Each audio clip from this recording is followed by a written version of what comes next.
3 खत्म हो गए तब से वो बराबर यहाँ है। अब भी वो यहाँ रहते हैं, लेकिन उनको कोई नहीं पहचानता। 700 बरस के अंदर फिर उस मालिक की मौज मर्जी हुई कि अब इनको भेजा जाए तो जीवों को जगाया जाए। तब फिर वो यहाँ आए, फिर उन्होंने ये सब भी बताया। तो आपने उनका शुरू में बहुत विरोध किया, क्योंकि आपको तो कुछ मालूम था नहीं, जानते नहीं थे, शास्त्रों में कुछ था नहीं।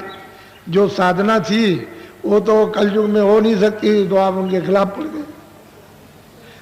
वो तो जब नहीं समझेगा तो आदमी क्या करेगा, उनके विरोध में हो जाएगा। इसलिए आपने उनको भी नहीं पहचान पाया जो आपको जगाने आए। लेकिन धीरे धीरे जीवों पर इतना संस्कार डाल दिया उन महापुरुषों ने 700 वर्ष के अंदर कि अब क्या किया जाए, इतना संस्कार हुआ यानी उन महापुरुषों का। तब जाकर के ये धीरे धीरे स्थिति तो बहुत सुरतों को पहुंचाया। यानी महापुरुषों ने अपने अपने वक्त में बहुत सुरतों को इसी मनुष्य शरीर से जगा करके बहुतों को पहुंचा दिया। तुलसीदास जी आए, उन्होंने भी बहुतों को पहुंचाया, खुद भी पहुंचे और उन्होंने बहुतों को पहुंचाया। मीराबाई आई, रैदास जी आए, रैदास जी अपने ही पहुंच गए, उन्होंने भी बहुतों को पहुंचाया। ऐसे बहुत महापुरुष आए इसी 700 वर्ष के अंदर और उन्होंने बहुत जीवों को जगा के पहुंचा दिया। अब यह है कि आपको तो अवसर मिला नहीं कि चलो जरा भाई उनका तो सुने कम से कम कि क्या उन्होंने प्राप्त किया, और मतलब यह है कि किसको पहुंचाया, ये आपको तो मालूम नहीं, कोई बताने तो आया नहीं, क्योंकि आप तो अब आए हो और उस समय के लोगों को पहुंचा दिया। अब उनको समय हो गया, किसी को 400 बरस, किसी को 500 बरस, किसी को 600 बरस, किसी को 300 बरस, किसी को कुछ। तो आप मतलब यह कि आपको तो मालूम नहीं, आप तो अभी आए, लेकिन संस्कार डाल गए।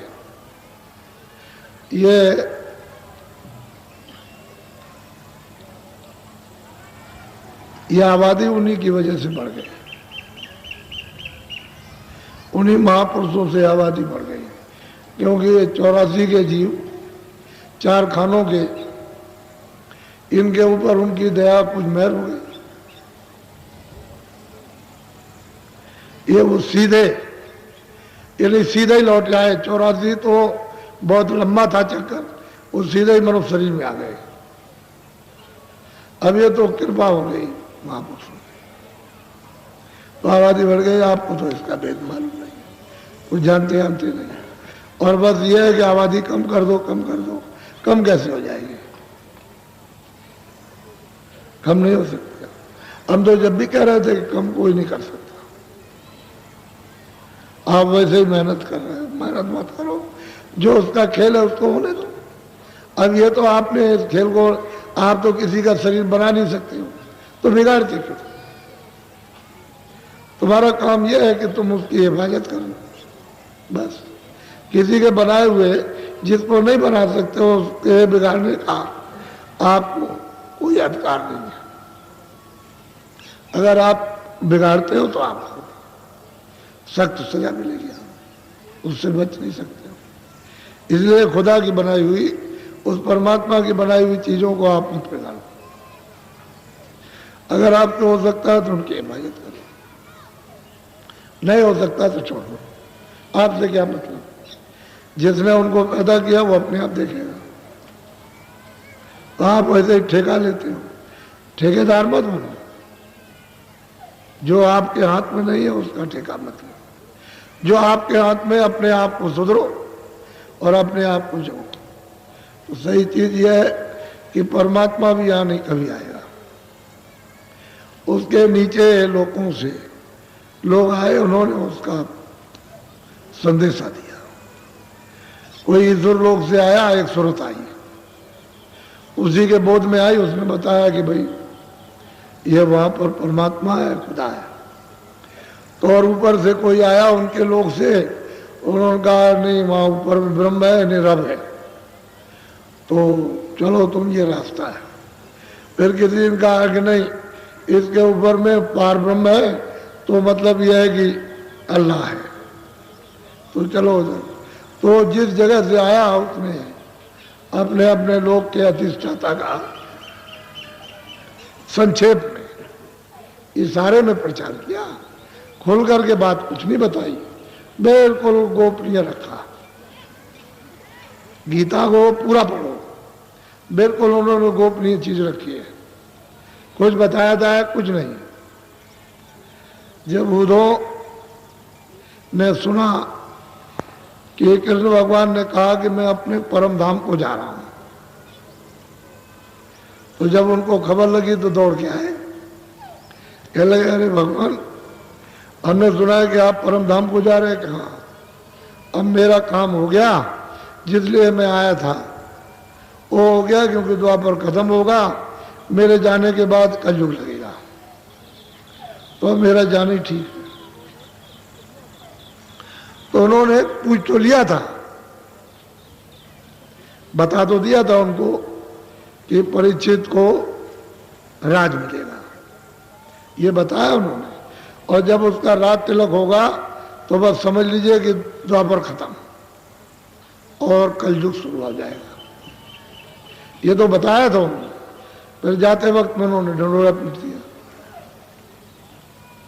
तो उन्होंने कहा भगवान हमको भी ले चलिए।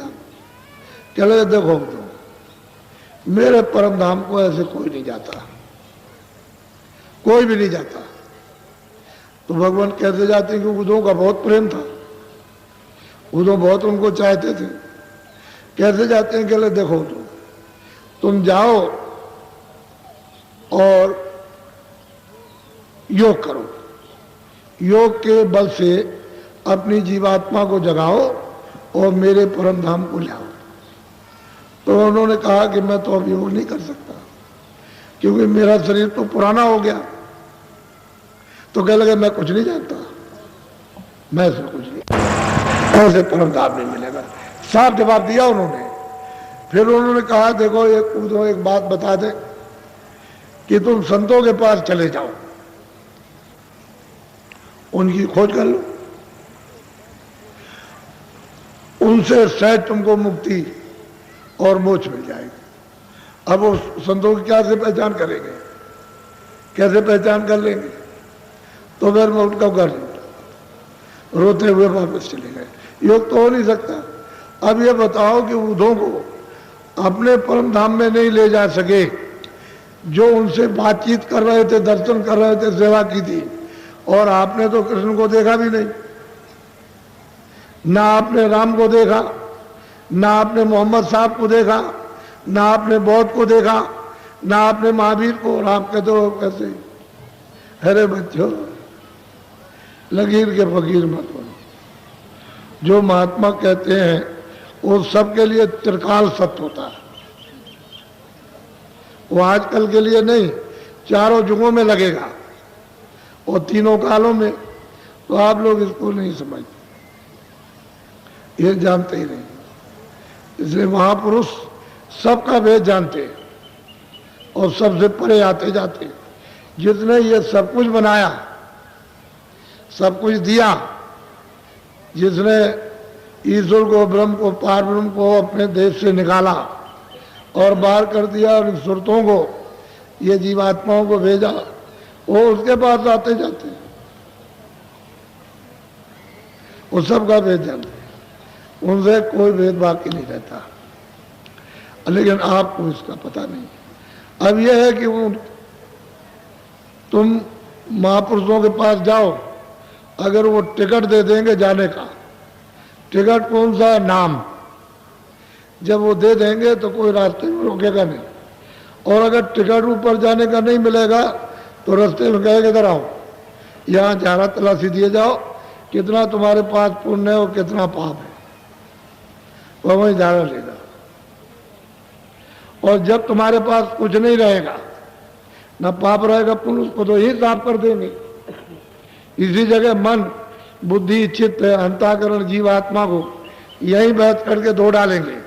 जब कुछ बाहर नहीं रहेगा तो बिल्कुल शुद्ध निर्मल तो निर्मल जन सोमो पावे, शुद्ध साफ। तो जाओगे जब उधर तो कहेगा तो जरूर कि जरा इधर आइए, तलाशी दीजिए आप, क्योंकि उसका नियम है। उनका ले लीजिए। जब कुछ नहीं निकलेगा पाप पुण्य तो कहेगा जाओ, फिर आप चले तो वही टिकट है, ये है, चले जाओ, फिर नहीं रोकेगा, कुछ नहीं कहेगा। इसी को कहते हैं मुंदेव नैन त्रिशत में भयो, कुंज पुंचितवत कौशलपुर गयो, मोह विलोक राम मुक्ताई। और सैदल कमल में निरंजन भगवान विराजमान, जब उन्होंने इनको देखा, इन्होंने उसको देखा, तो फिर क्या उनके पास तो टिकट था, तो हाथ पड़े, खुश हो गए, रास्ता खोल दिया। वैसे तो रास्ता